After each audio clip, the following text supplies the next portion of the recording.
I was reviewing security footage connected to a missing guest when I saw a woman walk into room 614. The problem is that our hotel doesn't have a room 614. I need to explain that clearly. Our 6th floor goes 601 through 613, then 615 through 620. The numbering skips 614. There has never been a 614. I've worked nights at this hotel for 11 years. There is no room 614, but on that footage, time-stamped 2:47 a.m., October 14th, a woman in a dark coat walks down the 6th floor corridor, stops at a door between 613 and 615, produces a key card, and enters. The door opens. She steps inside. The door closes behind her. I've watched that clip probably 300 times now. The door is there. Let me back up. My name's not important. What's important is my role. I'm the night manager at a business-class hotel in Columbus, Ohio. 7 floors, 131 rooms, conference facilities, nothing glamorous, the kind of place consultants stay 3 nights a week and expense the minibar. I've been here since 2013. I run the overnight shift, 11 p.m. to 7 a.m., and my primary job, the part they actually pay me for, is making sure nothing goes wrong between the time the day staff leaves and when they come back. On October 12th, a woman checked in under the name Elena Voss. Standard reservation, 1 night, business rate. She presented a credit card and a driver's license at the front desk. Andrea, our evening clerk, processed the check-in. Room 608, 4th door on the left, 6th floor. Elena Voss never checked out. That's not unusual by itself. People leave early all the time without bothering to stop at the desk. The system auto-checks them out at noon if they haven't already. Housekeeping flags the room. We process the final charges. Done. So when her checkout triggered automatically on October 13th, nobody thought twice about it. It became a problem 3 days later when a fraud alert came through on the credit card she'd used. The card company wanted verification of the charges. Standard procedure, we pull the folio, confirm the stay, provide the documentation. But when I pulled her file, something was off. The folio showed a check-in on October 12th and an auto-checkout on the 13th. Normal. But there were no keycard access logs for room 608 after the initial entry at 6:18 p.m. on the 12th. None. No exit, no re-entry, no access to any other door in the hotel. According to the electronic lock system, Elena Voss entered room 608 at 6:18 p.m. and never left. But housekeeping had cleared that room on the 13th. The room was empty, bed slept in, towels used, but no luggage, no personal items, no guest. She was gone. She just hadn't used any doors to leave. That's when I pulled the security footage. Our camera system covers all common areas, lobbies, hallways, elevators, stairwells, parking garage. Every corridor on every floor has at least 2 cameras. If someone walks down a hallway in this hotel, we have them on video. I started with the 6th floor corridor on October 12th. Found Elena Voss exiting the elevator at 6:14 p.m. She walks to 608, uses her key card, enters. Then I scrubbed forward, hour by hour, looking for her to leave. She doesn't. Not at 7, not at 8, not at midnight. The hallway is quiet. Other guests come and go. The ice machine gets visited twice. Nobody enters or exits 608 until housekeeping the next morning. So I widened my search, checked every camera in the hotel, from 6:18 p.m. on October 12th through noon on October 13th. Every exit, every stairwell, every elevator. Elena Voss does not appear on any of them, except once. At 2:47 a.m. on October 14th, 2 days after her check-in, 1 day after her auto-checkout, Elena Voss walks down the 6th floor corridor. She passes her original room, 608, without looking at it. She doesn't slow down, doesn't check room numbers, doesn't hesitate. She walks directly to a door between 613 and 615, produces a keycard, and enters. Like she knew exactly where she was going. I thought that was the strangest detail in all of this. I was wrong. I want to describe what the footage shows, because people have told me I miscounted the doors.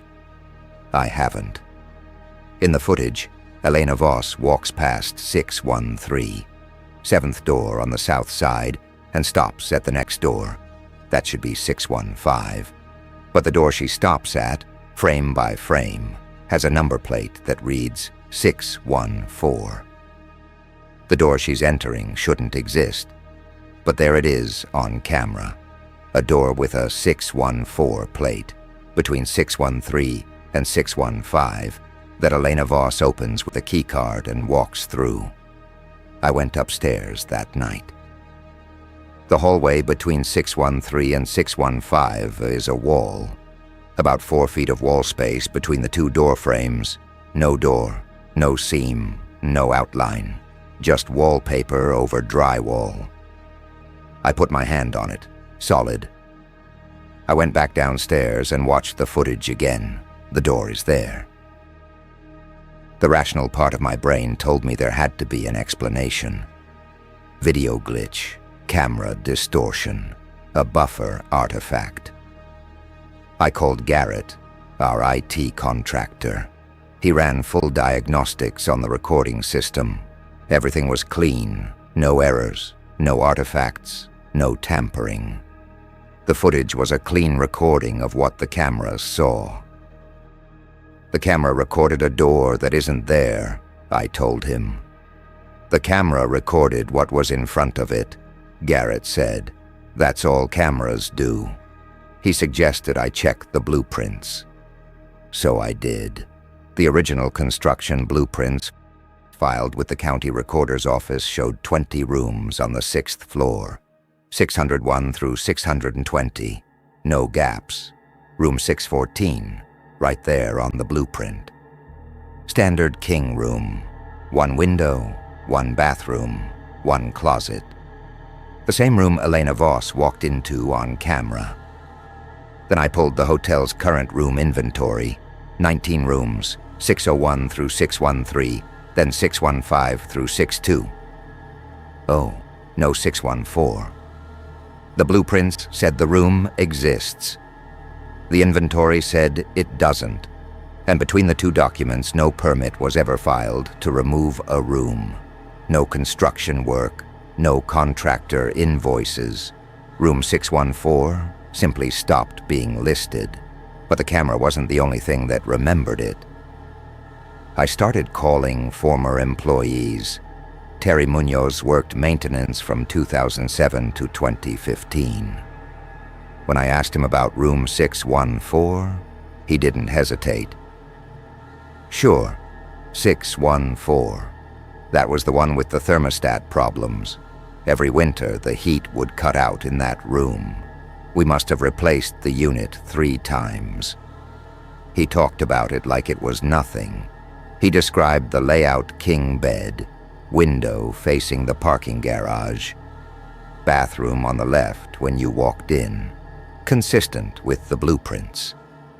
The exact room I'd watched Elena Voss enter on camera, described by a man who'd never heard of her. I asked him when the room was removed. Removed? What do you mean? When they sealed it off, covered the door. Long pause. I don't know what you're talking about. It was there when I left in 2015. That should have settled it. A man who'd physically been inside the room, replaced hardware in it, remembered it like any other room. But what the footage showed next made everything more complicated. I had Garrett write a script to scan the cloud backups, 11 months of 6th floor corridor footage, for pixel variations in the wall space between 613 and 615, any anomaly, any appearance of a door. It flagged 7 instances, 7 times in 11 months. A door appeared between 613 and 615. Duration ranged from 9 minutes to 43, all between 1 a.m. and 4 a.m. No pattern, no consistent interval. Most of the time, no one interacted with it. The door appeared, existed, and vanished. But in one instance, 7 months before Elena Voss, a man in a gray suit stopped at the door, looked at it, and kept walking. He didn't match any guest checked in that night. The door had been appearing for nearly a year. Elena Voss was the one who walked through it. Or maybe walked through isn't strong enough. She walked the corridor like someone who knew exactly which door she was looking for and exactly when it would be there. That was the first night I didn't sleep after my shift. I sat on my couch and watched the sun come up, not because I was scared, because the question had changed. It was no longer about a glitch in the footage. It was about recurrence, and it was about Elena Voss, a woman who walked through a door that had been appearing and disappearing for a year, as if she'd been waiting for it. I called Diana Osei next, assistant general manager from 2012 to 2018, overlapping with Terry by 3 years. When I asked her about room 614, she didn't pause. There is no room 614. There never was. I told her the blueprints showed it. I told her Terry remembered fixing the thermostat. Then Terry's confused. I managed that floor for 6 years. I walked it every morning. There was never a door between 613 and 615. Same building, same years, completely incompatible memories. The room I'd watched Elena Voss enter on camera, one employee had worked inside it. Another was certain it had never existed. I needed something that wasn't a memory. I found it in the basement. Behind stacked banquet chairs in the basement storage room, a framed evacuation floor plan was hanging on the wall. Old fire safety signage, replaced at some point and stored instead of discarded. It showed 20 rooms on the 6th floor, including room 614. I photographed it from every angle. Then I carried it upstairs to my office.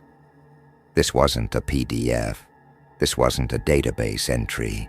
This was glass and frame and printed paper. Physical evidence that had been sitting in a basement for over a decade, confirming what the blueprints showed, what Terry described, and what the footage captured. I took it home. That should have ended the investigation. Instead, it made everything worse. Rachel worked the front desk from 2016 to 2020. When I told her about the evacuation map, she went quiet. Then she said, "Then they're remembering a different hotel." A different hotel. That phrase stayed with me, because something was happening to Elena Voss's records that made Rachel's words feel less like dismissal and more like diagnosis. When I'd first pulled Elena Voss's folio, the reservation listed room 608. I'm certain of that. I wrote it in my incident log. 2 weeks later, I went back into the system. The folio now listed room 611. Same guest, same credit card, same date, different room. I checked the keycard access logs. They showed Elena Voss entering room 611 at 6:18 p.m., not 6:08.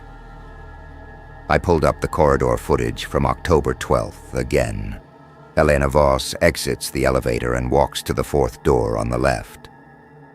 Room 607, Not 608. Not 611. 607. 3 records. 3 different rooms. The folio said 611. My incident log said 608. The footage showed 607.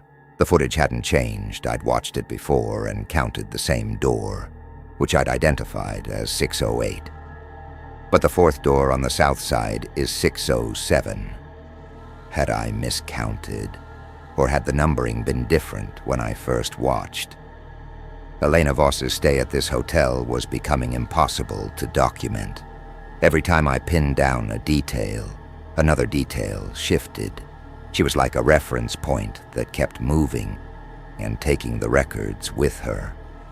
I was sleeping maybe 4 hours a night by then. Not nightmares. I don't have nightmares. I just couldn't stop verifying. I'd lie in bed, think about a number, get up, and check it.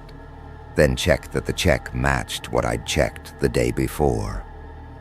Endless loop. I knew it. Couldn't break it. At the time, I still trusted that evidence was stable, that if I documented carefully enough, I could pin down a fixed timeline, one where Elena Voss checked into one room on one date, and the numbers didn't rearrange themselves overnight. That wouldn't last. On November 2nd, I came into work and found my investigation log was different. Not missing, different. I kept 2 printed copies, office and home, because I don't trust digital storage. The office copy now showed 2 of the door appearance durations changed. My log said the 3rd instance lasted 22 minutes. The printout said 17. I know what I typed. I know what I printed. I drove home. The home copy still said 22, consistent with my memory. 2 days later, the home copy said 17. Same paper, same coffee ring stain, same fold crease. It had changed, and 3 days after that, the evacuation map changed, the one I'd brought home from the basement. The physical object in the glass frame, it now showed 19 rooms, 601 through 613, then 615 through 620, no room 614, as if it had never been printed there. Same frame, same glass, same REV.06/2008 in the corner. But 614 was gone. I opened my phone. The photographs I'd taken in the basement, 8 shots, different angles, still showed 20 rooms. Still showed 614. The digital record of the physical object hadn't changed. The physical object had. I put the map in my closet. I haven't looked at it again. I'm not ready to know whether the photos have changed, too. The room Elena Voss entered was disappearing, not just from the building, from the evidence, from physical objects sitting untouched in my apartment. Whatever was happening to room 614, it wasn't limited to databases and filing systems. It had crossed into the physical world. I hadn't slept in 2 days. I could feel it in my hands, a fine tremor when I held anything steady. But I wasn't done. I went back to the county recorder's office. The blueprints that had shown room 614 3 weeks earlier. Room 614 was not on them. The numbering now went 601 through 613, then 615 through 621. An extra room at the end, 621, that hadn't been there before. The total was still 20. But the arrangement had changed. I was here 3 weeks ago, I told the clerk. The plans were different. She looked at me the way you look at someone who needs sleep. I sat at my kitchen table that night and stared at both documents until the words blurred. I wasn't tracking a mystery anymore. I was tracking something that rearranged itself every time I looked away. And somewhere in the middle of all of it, in the shifting room numbers, the changing blueprints, the records that wouldn't hold still, was Elena Voss. She was the thread connecting every contradiction, and I still didn't know who she was. Then I found external corroboration and watched it vanish. A guest review from 2014, 3 stars, room 614. The reviewer described the same thermostat problems Terry had described in the same room Elena Voss had walked into on camera. The thermostat kept cutting out at night. Hotel maintenance came up twice but couldn't fix it permanently. I screenshotted it, printed it, saved the URL. 4 days later, the review was gone. The reviewer's profile still existed. Their other reviews were still up, but the review for our hotel wasn't there. I checked the Wayback Machine. According to the Internet Archive, the review had never existed, but I was holding a printout of it. But someone else remembered the room. Someone who'd slept in it. David Anderley, management consultant, stayed with us 60-odd times over the years. Always requested the 6th floor. 614, yeah. I stayed in 614 a couple times. Why? Mr. Anderley, our current records show that room doesn't exist. Silence. That doesn't make sense. I slept in that room. I believe you, I said, and I did. But listen, he said. The last few times I stayed, maybe 2018, 2019. I asked for 614 once and the front desk said they didn't have a room with that number. I thought they'd just renumbered. Before I hung up, I asked him one more thing. Do you remember a guest named Elena Voss? Longer pause. That name is, I don't know. It's familiar, but I can't place it. He couldn't say more, just that the name rang a bell he couldn't locate. After I hung up, I searched our reservation system for Elena Voss, not just the October stay, everything. The system returned 3 results. October 12th, current year. Room number, unstable. Changes every time I check. March 2016, 1 night, business rate.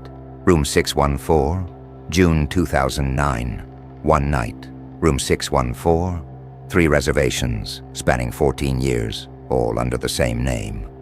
The 2 older ones were both for room 614, a room that every current record says has never existed. Neither had a credit card on file. No ID scan, no record of who processed the check-in. Just a name, a date, and a room number that shouldn't be there. I printed the folios. My hands were shaking, not nerves. Exhaustion. I was sleeping 3 hours a night. I'd stopped eating full meals. My doctor said the blood work was fine, suggested time off. I didn't take time off. I'd exhausted every document, every witness, every database. What was left was the building itself. I went to the 6th floor with a tape measure. The exterior of each room, measured door frame to door frame, is approximately 13 feet. This is consistent across the building. The wall between room 613 and room 615, where there is no door, where Elena Voss walked through a door on camera, where 7 other doors have appeared and disappeared over 11 months, measures 17 feet. 17 feet. 4 feet wider than every other room gap in the building. I checked every floor. 3rd, 4th, 5th, 7th, all 13 feet. Only the 6th floor has the gap. Only the 6th floor has the extra space. Only the 6th floor is where Elena Voss went. I wanted to open that wall, get a drywall saw, cut an inspection hole, see what was behind it. But I couldn't do that without authorization, and I couldn't explain why, so I didn't open the wall. But I did something else, and what I found is the part I still think about every night. I have a friend, Marcus. He does commercial HVAC inspections. I asked to borrow a thermal imaging camera, FLIR, the kind used to find water leaks and insulation failures behind walls. He dropped it off on a Tuesday. That night, at 2:30 a.m., I stood between 613 and 615 and pointed the camera at the wall. The thermal camera showed a room behind the wall. Not empty space, not insulation, a room.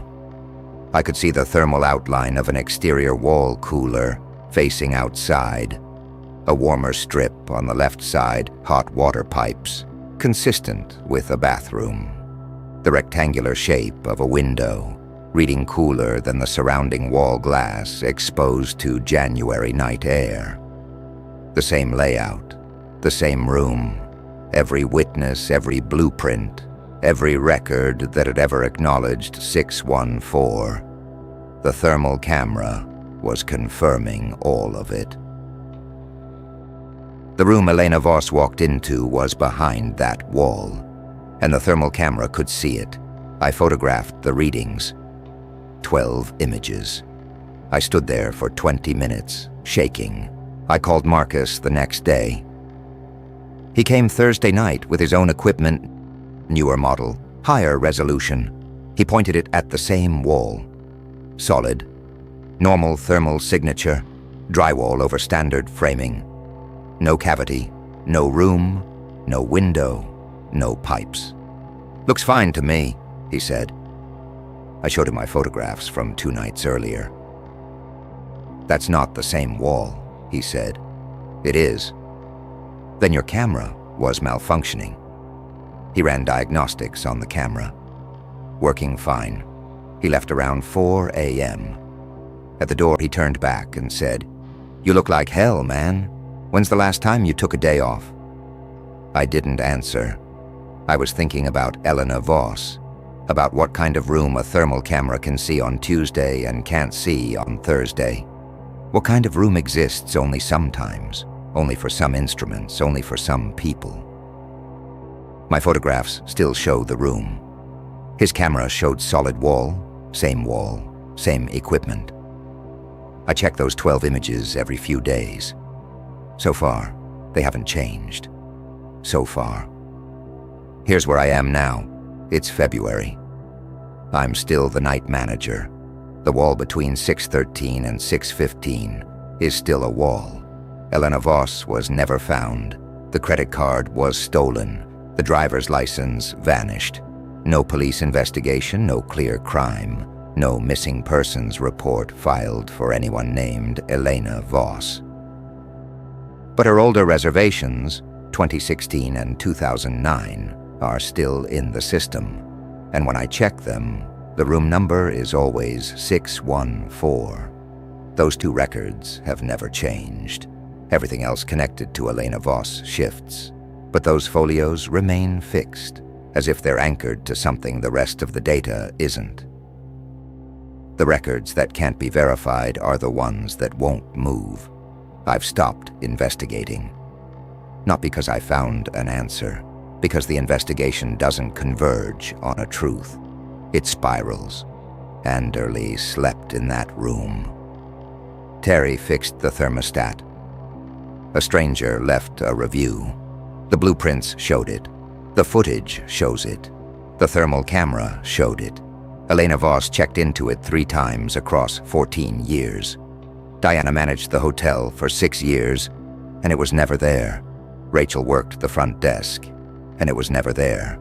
The hallway says it was never there. Marcus's camera says it was never there. I can prove both. I can't reconcile them.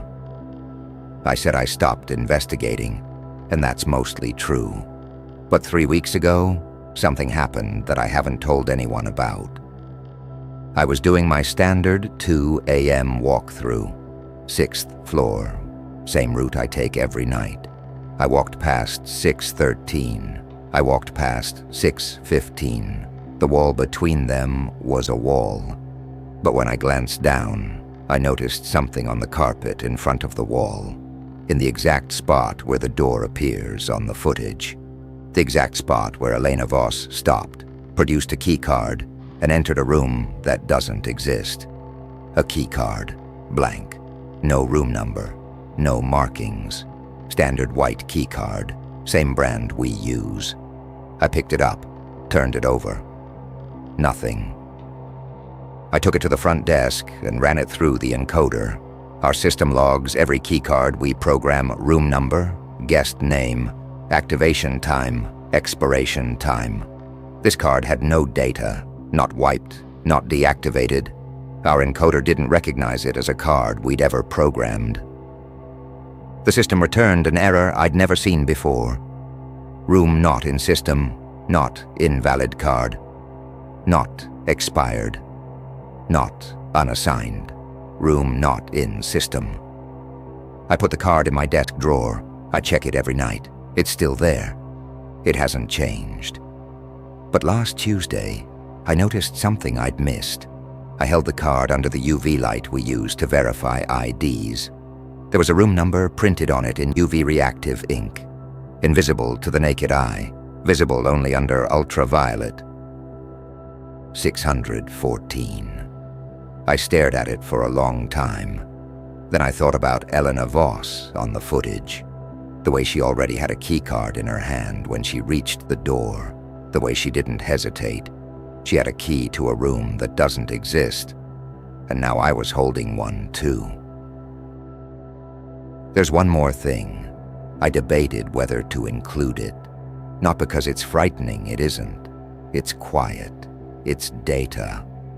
But it's the thing that made me stop sleeping entirely for 2 days. And it's the reason I'm recording all of this now, while I still trust my own account of it.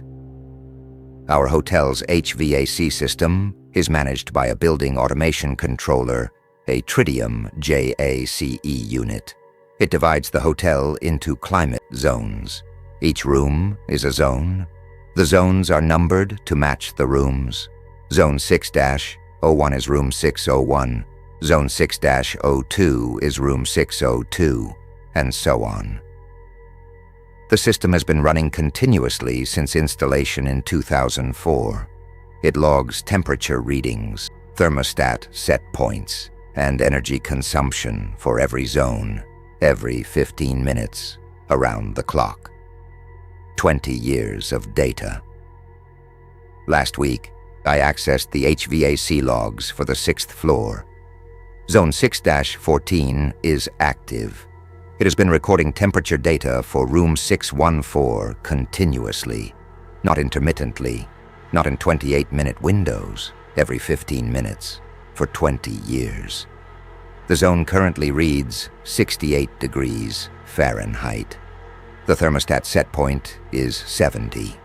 The system is actively heating it. Energy is being consumed. The zone shows normal occupancy. Cycling temperature drops when the set point lowers at checkout, rises when it adjusts for a new guest, exactly the way a functioning hotel room behaves. The HVAC system is climate controlling a room that doesn't exist. It has been doing so since the building opened. It was never flagged, because no one has ever had a reason to audit zone assignments against the room inventory. The zones were set at construction. You set them and forget them. But here's what I can't stop thinking about.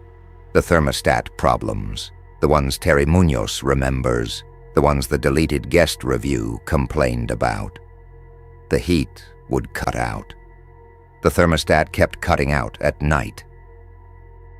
Zone 6-14 shows 7 thermostat malfunctions logged between 2009 and 2014, all in winter months, all resolved by unit replacement. The HVAC system doesn't just know room 614 exists. It remembers the maintenance history. It corroborates Terry's testimony. It corroborates a review that the internet says was never posted. The building's own mechanical systems have been quietly documenting a room that every human record has either forgotten or denied for 20 years. And one more thing. The occupancy cycling the pattern of temperature adjustments that indicates when a room is in use. I pulled the log history to see when the current cycle began. It started on October 14th, 2:47 a.m. The HVAC system registered a guest entering room 614 at the exact moment Elena Voss walked through the door on camera. And according to the data, no one has checked out since. The card is in my desk. The footage is on 3 drives. The printout of the deleted review is in a folder at my apartment. The photographs of the evacuation map are on my phone. The thermal images are on my phone.